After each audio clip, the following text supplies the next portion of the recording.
De acuerdo, continuando con lo que es el risk ranking, vamos a tener en cuenta los resultados y vamos a plantearnos pues en este momento lo que vendrían siendo las 11 preguntas que nos van a llevar como tal al resultado de lo que podría mostrarnos efectivamente si la salmonela en mayonesa representa un riesgo alto, moderado o bajo en la población. Entonces vamos a tener en cuenta que la primera pregunta que tenemos es la severidad del peligro, la cual pues aunque requiere atención médica lo consideramos como moderado, debido a que pues efectivamente pues puede causar una gastroenteritis severa y pues algunas complicaciones, pero esto siempre y cuando también tengamos en cuenta que sea una población vulnerable. Las poblaciones vulnerables tienden a ser o adultos mayores o niños o infantes. Vamos a tener también la segunda pregunta, que es la susceptibilidad del producto, que pues pueden ser mucho en neonatos e infantes, como se mencionaba anteriormente. Entonces vamos a tener en cuenta que pues las personas suelen recuperarse relativamente rápido, sin ninguna complicación, siempre y cuando pues no hagan parte como de estas poblaciones vulnerables que se mencionaron anteriormente. Las poblaciones vulnerables de neonatos, infantes, adultos mayores, siempre y cuando uno presente pues una edad relativamente normal, un estado de salud sin alteraciones o algo por el estilo, no tienden a tener complicaciones mayores. La tercera pregunta que nos planteamos es la frecuencia del consumo, y haciendo un estudio relativo de lo que realmente pues manejamos acá en nuestra gastronomía a nivel Colombia, tenemos en cuenta que semanalmente por lo menos se consume una vez la mayonesa.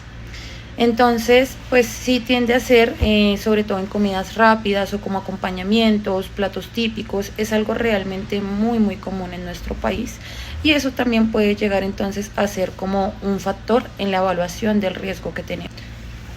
En cuanto pues a la proporción de la población que la consume, que es nuestra cuarta pregunta, vamos a notar que pues realmente la mayoría lo hace, más o menos un 75%. Y pues no es un aderezo que como tal sea común a nivel universal, sin embargo sí es un aderezo muy común en cuanto al consumo que se le puede dar acá en Colombia.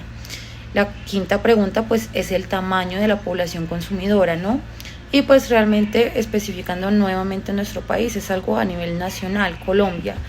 Realmente pues si tiene una frecuencia semanal, realmente sí tenemos un riesgo, y sobre todo pues vamos a evaluar también entonces en la probabilidad de la contaminación del producto, ¿no?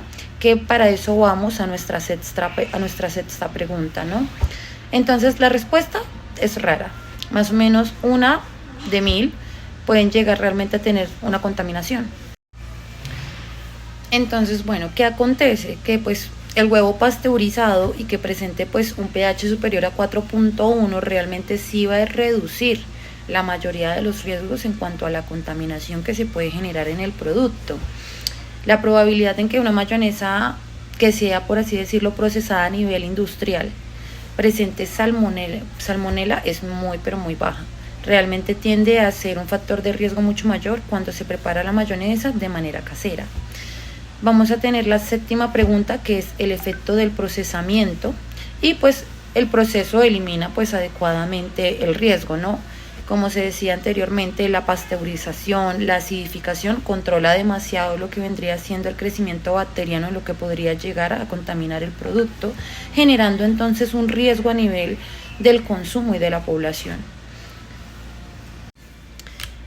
Como octava pregunta, pues vamos a evaluar el potencial que hay en la recontaminación. Si es por lo general es menor al 1%, o sea, es algo muy poco frecuente. Y pues el envase sellado de manera industrial también va a reducir entonces como que esta situación de contaminación, o la va a prevenir.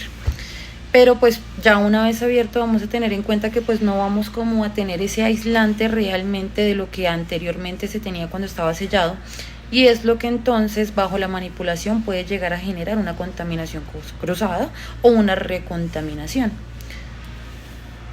La novena pregunta pues es la efectividad del sistema de control postproceso, que pues si es bien controlado, la industria pues aplica lo que es las HACCP, el control del pH, la refrigeración y los empaques que sean herméticos, y pues el riesgo como tal entonces va a reducir muchísimo. Como décima pregunta, pues nos planteamos el aumento en el nivel de contaminación que causaría una infección y pues realmente es muy ligero. Realmente la salmonela puede causar una infección con dosis muy bajas, alrededor de entre 10 a 100 unidades de formación de colonias. Entonces, pues vamos a tener en cuenta que en la mayonesa industrial, pues un ligero incremento realmente pues puede ser suficiente pues para generar un caso como tal de contaminación y también un caso de enfermedad.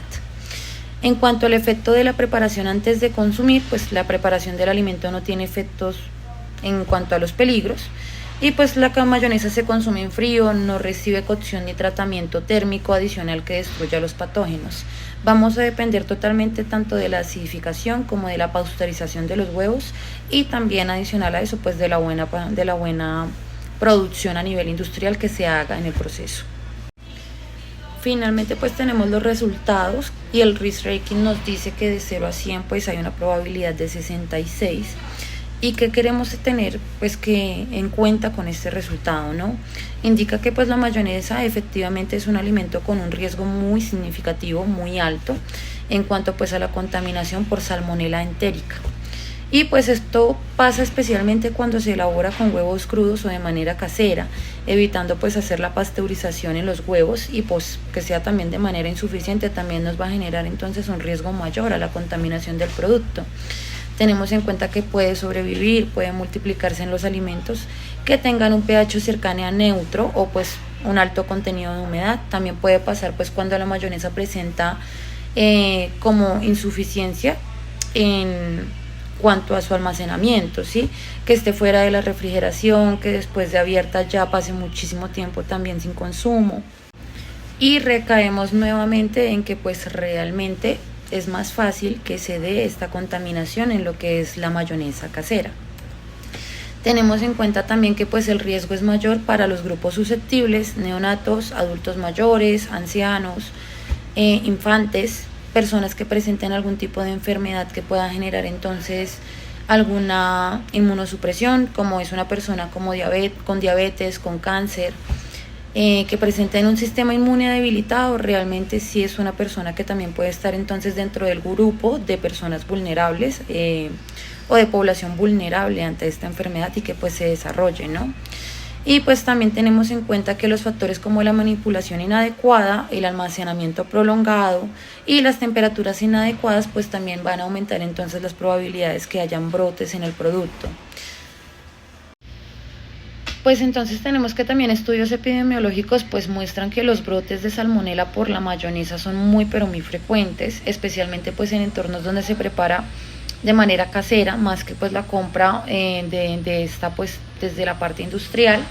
Y pues eso también se da porque pues hay un déficit en el control de la higiene o de la preparación que puede generar que entonces el producto tenga un mayor riesgo de contaminación. En cuanto pues a las conclusiones, tenemos en cuenta que pues sí hay una incidencia en brotes asociados a la mayonesa y se ha documentado en muchos países. Pese a que no es un aderezo que como tal pues se consuma de manera universal como se mencionó anteriormente, sí es un aderezo muy común que acompaña muchas comidas, sobre todo en la parte de Latinoamérica. En Colombia pues es de bastante uso en cuanto al alimento, ¿no? Entonces pues eso genera que sí tenga una relevancia a nivel epidemiológico. Además, pues la prevención y el control de estos brotes pues realmente requieren de la educación por completo del consumidor.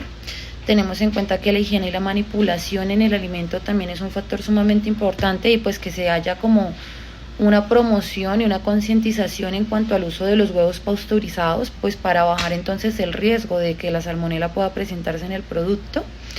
También tenemos en cuenta que reducir pues la salmonellosis vinculada a la mayonesa contribuye muchísimo a disminuir la carga de enfermedades gastrointestinales en la población y pues va a fortalecer entonces la seguridad alimentaria, sobre todo porque pues tenemos que tener conocimiento de que la salmonela es una de las enfermedades gastrointestinales más comunes en este momento en la población. En cuanto a nuestras últimas conclusiones, pues como reiterativamente lo estaba diciendo antes, es una de las principales causas de enfermedades transmitidas también por alimentos, de enfermedades a nivel gastrointestinal. Es una situación que realmente sí genera un impacto importante en cuanto a la salud pública y de la población, genera costos sanitarios, Entonces es una situación realmente muy común y muy compleja de tratar. Pues el consumo de la mayonesa casera elaborada con huevos crudos también va a aumentar demasiado el factor de riesgo, lo hace demasiado significativo, pues especialmente en temperaturas que son muy altas, porque pues ayuda entonces a la proliferación como tal bacteriana.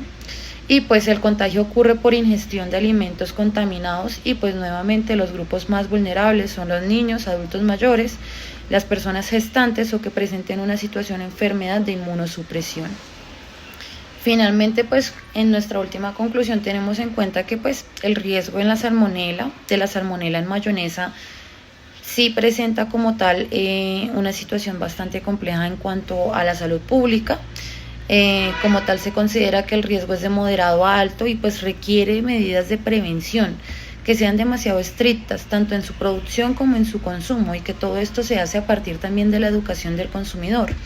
Y pues aunque las personas sanas no suelen desarrollar cuadros muy pero muy crónicos o que sean demasiado graves, igual si es una situación que se tiene que tener en cuenta para la población vulnerable, sobre todo porque pues ya nos dimos cuenta que es un alimento o un aderezo o un acompañamiento de consumo semanal y muy común en países de Latinoamérica o en este caso Colombia. Entonces, pues la implementación de protocolos de seguridad alimentaria y control higiénico es fundamental para minimizar cualquier exposición a la bacteria.